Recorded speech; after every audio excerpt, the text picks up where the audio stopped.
Folks, this video will demonstrate how to make assembly. Of course, in order to make assembly, we have to have and I already upload some parts in D2L for us to use for this exercise. So go to our course homepage, click content,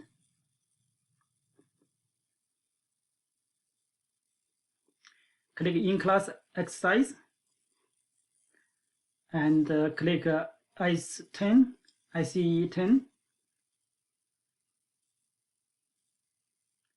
There are some folders that we can download. The first one is the zip file. Click this one. Shift the color, Excel, also flat bar. Okay. Once you download this file, so you should have a 4 file, and there is the zip file. For this one, I want to warn you, please do not double click this file. What you can do that is click this upward arrow, click show in folder. Okay, now you can see that is I have a download 4 file in this folder: Excel, shift color, air cylinder, and flat bar. And for the air cylinder, it actually is compressed zipped file. Okay, for this one, please do not double click this file. If you double click it, you can still see files inside this zip file. However, this file are not accessible by SolidWorks. So what you want to do that is go back to the zip file and right click air cylinder and extract all. Click extract all. So this way we'll unzip the zipped file. And of course, you can choose a different, if you want, I choose the download folder in my computer. You can use other, browse into other folders, make sure you know where the folder is. In particular, you are using SolidWorks through Citrix. You have to navigate through the folders, make sure you know where exactly that it is. Okay, extract all. Now that is, if you notice that now not only I have a zip file, I also have a zip folder. Okay, this zip folder, now if you double click it, now you have a file in this one. All this SolidWorks file can be accessed by SolidWorks because it has been go through an unzipping process. Okay, so now let's go to SolidWorks, and I'm going to close this one.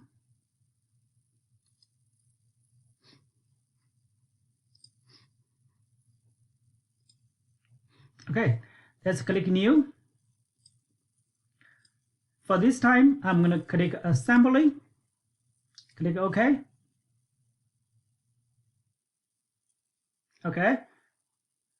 And this page will pop up. This page will pop up. That is, it asks us to. This page will pop up. That is, it asks us to begin assembly. I want to click this browse. This will first, let's browse to the file we saved. We saved in the download folder in my computer. I click download. Okay, so this is the files.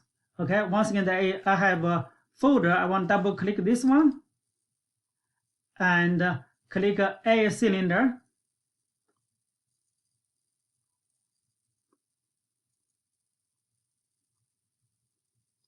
Download. And for this one, I need select all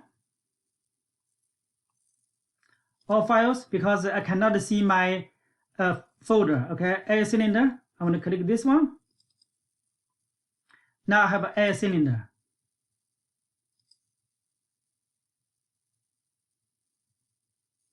Okay, apparently as you can see here, this air cylinder has been assembled. It is looks like a part, actually it's assembly. Okay, just put your cursor somewhere, click it.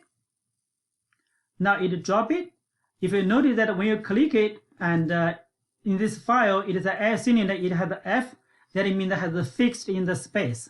You can also make the float, but right now let's make it fixed. Okay, we have assembly, and we can use this one as the starting point. Now we can assemble other part into this assembly. So what I will do that is click assembly and insert component. First one I will click go to this. This is the download folder. This is this is the download folder, and I download Excel. Let's click Excel. Click open. Now the Excel should come up somewhere. Okay, put your cursor around here somewhere. Okay, let me zoom in a little bit. Okay, now this step that is this Excel need to go through these two holes. Therefore, this circle, it has the center. This column has center as well. Okay, so the center of this cylinder should share the same center of this hole. So what I want to do that is typically that is process called a mat, but that's for the basic mat we can do that easily with the Control key. So I want to click inside surface of this circle. So make sure that that hole is selected, and hit Control and select outside of this surface and release Control and choose. This is a different mat type. Could be parallel, could be vertical, could be tangent, and different type. For this one I choose the concentric. Now you see that the Excel has been slid into that hole. If you notice that is you can move it out, but it must be share the same center. And if you zoom in, you can actually rotate it, this Excel. You can rotate it. This is okay because Excel we should have that freedom.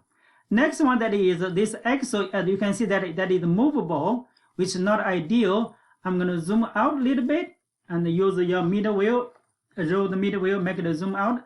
This Excel actually should share the same center for this one, the same center for this part. Okay, I'm going to click this part. I'm going to click this part, and this part, when I click this one, if you look at this, and there is called a rod clevis. This one is I want to click this arrow. Okay, so this is how this part is made.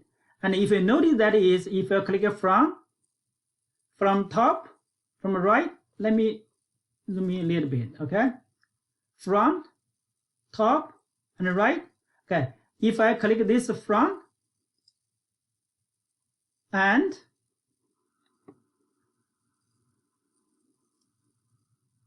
okay, I want to look at your Excel. Click this Excel.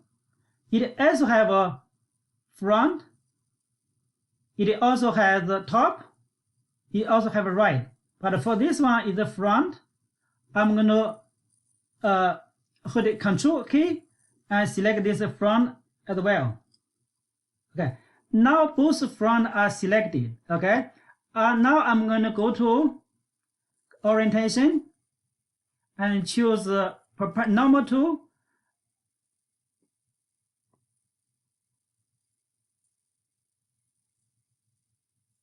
No, not the best.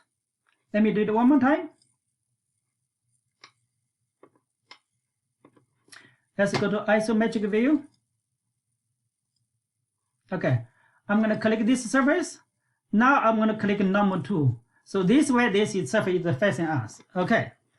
Now that is, go to the rod clevis, click the front, that's the front plan, click this one, and also go to the Excel, click the front plan and hit Control, click the front plan. Now both are selected. Okay, once again that is, click this front, hit Control, click the other one, and release your Control key, and do not move it. If you move it, it disappears. Okay. Now that is, I'm going to do it one more time. Okay. And select the front, hit Control, select the front for this Excel, and release your Control key, and do not move the cursor very far away. That is called coincidental. Click coincidental. As you can see, that is we slide this axle right into this one, make two front plane. That is incidental. That means share the same plane. Right now, that is if you put an isometric view. Right now, you cannot move it and you cannot take it out anymore because the front plane has been defined as incidental, so it cannot move anymore. Okay, we finish this part.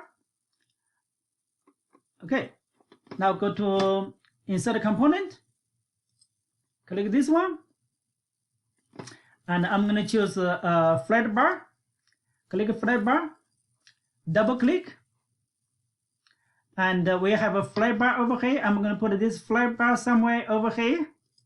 Now I'm going to slide this axle into this hole, or put this one inside the outside of this axle. So I'm going to do, as you can imagine, I'm going to click inside of that hole, hit Control, click outside of this cylinder, and release Control, and select concentric. Okay, as you can see now, that is this one can go in and out. Same thing, that is we need to make sure that is this surface and this surface should be coincidental. So I'm going to first click this surface, then I'm going to rotate this object so I can see this side, this surface, and hit Control, select this surface, and release your Control, and choose in coincident. Okay, one is coincident. Now that is slide in, and I'm going to go to isometric view. As you can see that right now it can move, but it cannot slide in and out anymore. Okay, we do the same thing. I'm going to insert component. I'm going to choose flat bar, double click flat bar, and I'm going to slide to this side as well, and zoom in so it's easy for you to see. Click inside of this hole, and hit Control, click outside of the cylinder, and release Control. Do not move your cursor. Then now select concentric. Now it is slide in. Once again, that is it's in the share the same axle, but you can move in and out. Next step, we do the same thing as the other way. I'm going to rotate it to this side so I can see this side. Click this surface and turn the blue. Now I'm going to rotate it to the other side until I can see this side surface. I'm going to hit Control, and I select this surface, and release Control key, and choose coincident. Okay, now that is both flat bar has been in place. However, if you notice that this one and this one we move at the, they can move and separately. If you want them to move in sync, what I want to do, that is click at the top of this flat bar, hit Control, click the top of this flat bar, hit Control, click this flat bar, hit Control, click this side, and release Control key, and choose parallel. Now that is, I'm going to use isometric view. Now if I move one of them, the other will move accordingly, because this plane and this plane must be parallel all the time. Okay. Now that is, I'm going to put a cooler on both ends. I'm going to go to Insert Component. Click Shift Cooler, double click. I have a cooler over here. I'm going to put this side. Zoom in. Click inside of this one. Click outside of this column. Release Control key, and choose concentric. That is slide in, but once again, that is, you can move this out, move it slightly. My time is out about 15 minutes. I'm going to make another video. Short, I will make another video